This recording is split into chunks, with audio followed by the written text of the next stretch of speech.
I don't know if all candidates do, therefore I feel you would, with your background.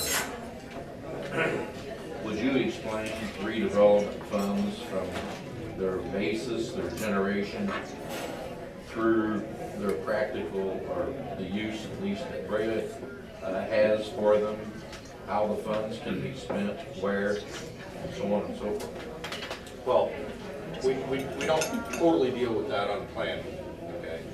But redevelopment funds are a completely different fund than our city's general budget. Okay, so it's a whole different budgetary item. It's got its own budget, and those funds come from, you know, a different source, and they are earmarked for projects that are classified as redevelopment in the redevelopment district or zone, in a benefit to improve things around the city. There are specifics in legislation that say what it can and cannot be used for, so you have to go through what that is, and you have to get legal opinion on how it can be used. You can't, if you use it for something that it's not allowed for, obviously that's an illegal use of the funds. So it's very specific on how you can use the funds, the way you can use them, and it's in a separate account. And that's part of the reason why this money's been taken back by Sacramento, because it's different than our general operating budget. So we just wrote a check to Sacramento in the millions of dollars out of the redevelopment fund, because that money that was earmarked, because it hadn't been used yet, they took it.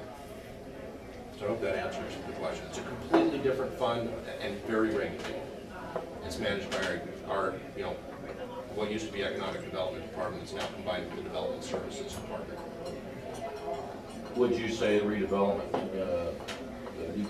process has a negative impact upon the tax base for the various cities throughout the county? A negative impact on the tax base? No. No, because a lot of what redevelopment funds have done for the city is increased our ability to improve sales tax for businesses that have come in, or areas that have been redevelopment that have generated business. 40% of our city budget is sales tax based. So when we're using redevelopment funds and we're putting in and helping out to put in shopping centers or places or the mall, things like that, we're improving areas of the city. And that draws people in from outside the city to shop, eat, spend money here. It's a positive to our budget, because 40% of your budget right now is sales tax based, and it can all be lined back to what was done in redevelopment. Yet, if redevelopment did not exist, then quite conceivably our taxes from other sources in the county might not be raised, and therefore our standard of living might be higher. No, just the opposite. Your standard of living would be lower. You pay property tax, and your property tax does not come to the city. It goes to the county, and it goes to the state. We see a very small percentage of property tax money back into the city. The majority of what we see is sales tax. We don't generate sales tax revenue in Brea. Your standard of living is going to be much lower. The amount of officers that I can hire, the amount of firefighters I can hire, the public work projects I can do, etc., all that's going to be lower. So you take that, you know, our sales tax base might only be then 20% of our budget if we didn't have the projects that improved different areas of the city and brought people in to shop and eat within Brea, or brought businesses in to do business in Brea. You need, but they work hand in hand. Yeah, I'm not, I'm playing the devil's advocate. I support redevelopment, yeah, but some people don't. Yeah. So therefore, you don't think that our property taxes and other taxes are higher because of the fact that we have redevelopment? The only reason they'd be higher is because the county or Sacramento want more. Exactly. Yeah, not because the city of Brea wants more. No. Yeah, that's the only reason they would be higher. The redevelopment projects have benefited our sales tax base, which adds to 40% of our city budget. If we didn't have that, we wouldn't have 40% of our city budget. That 40% number would be much lower. Can't we say that redevelopment, because of redevelopment, we were able to build a mall, we were able to build a new high school, that all came from redevelopment. And by doing that, I know we don't like the traffic congestion, and made it a nicer city, something where Fullerton failed. I know Chris Norby, a friend of mine, they didn't believe in redevelopment. They still got potholes in their street. They could have had the Brea Mall, could have been the Fullerton Mall. there's a lot of benefits we've got and residents have benefited because of redevelopment. Yeah. The school is crumbling too. So, you know, without it, you know, we don't know how much that 40% would then make up, but it'd be much less. Questions? Thank you.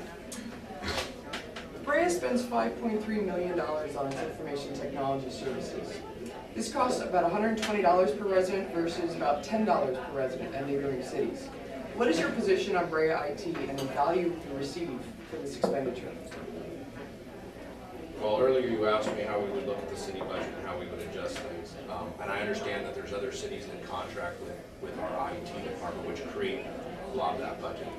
But I think we need to look at the budget and determine how many people we have within that department and whether we need those levels of staffing or not. We need to go out and discuss with the cities that contract with us to find out what their satisfaction is with what they're getting. And are they really getting the return on investment that we feel that they should be getting? So we need to, you know, we need to research that department and find out if it's operating the way we want it to.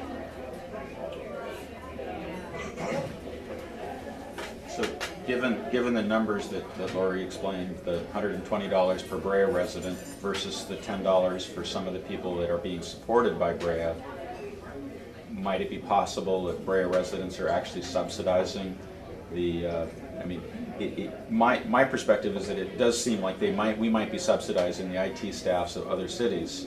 And so given that possibility, would you support an audit of the Brea IT to find out, take the whole thing in as a package, including the service area, lump it all together and make it really clear, is this truly a profit-making enterprise and are we really doing it as efficiently as possible? So would you support an audit? Well, I think that was pretty much my answer. Okay. We need to put it together and take a review of it, look at whether what the cities are spending, whether they're getting their return on the investment, and whether we're also getting our return on investment. So, yeah.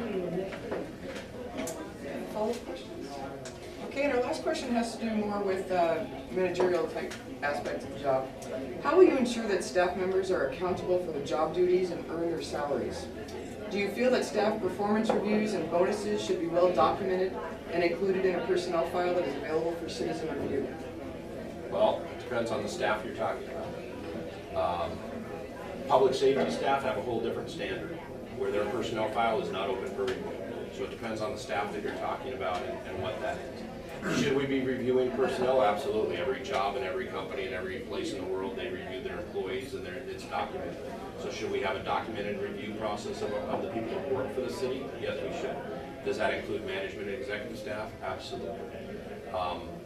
If there are raises and bonuses, should it be justified and should it be documented and should the residents understand why we gave raises and bonuses? Absolutely. Should that information be available? It should. But as far as opening somebody's personnel file for you to come in and go into personnel and say, I want to see an individual employee's personnel file, we run a risk at that, you know, a liability risk when you start opening people's personnel files to just anybody in the general public. So you have to be real careful about that. You know, I see my human resources manager back there shaking her head yes. So there's an issue, legal issue when we do that. Should we be justifying why we give raises or bonuses? Absolutely. And should that be available to the public? It should. Any other follow-up questions to that issue? I think it kind of ties to it. And if it doesn't, Well, actually, that was I'll our, have to defer. well, this was the last question, so we were going to open up Okay. to the audience anyway, so. Currently in California, the average government employee is $123,000. In the private sector, it's about $63,000. What would you do as a councilman to balance the public sector with the private sector, and do you not feel it should be done? Well, I think we need to look at what public is doing and what private is doing. And I think that kind of goes back to that 10-city survey. We need to compare and see where we're at. And we need to find like job descriptions. The agency that I worked for with the state, they went out and did that. They went out and found like job descriptions and compared the job descriptions with the pay rate and found out where they were within that area. Okay, and brought it within a parameter that was equivalent. So I think we should be looking at the overall pay scale of what people are making and whether that's appropriate or not for the job description, job title, and what they do. And, you know, we shouldn't be overpaying.